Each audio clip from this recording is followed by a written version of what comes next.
Ama, sa ngalan ng Panginoong Hesus at sa gabay ng banal na Espiritu, pinupuri kita at dinadakila ang pagkilos mo sa buhay ko.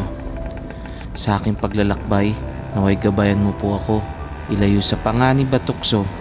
Patawarin mo nawa ako kung ako man ay may pagkakamaling nagagawa sa lansangan.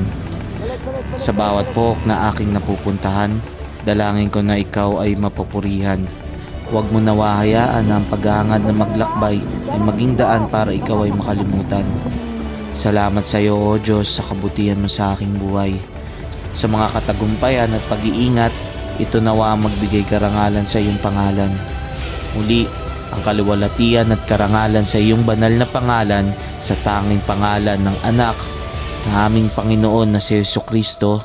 Amen. Balik na ulit kami ni Brodex sa ruta namin.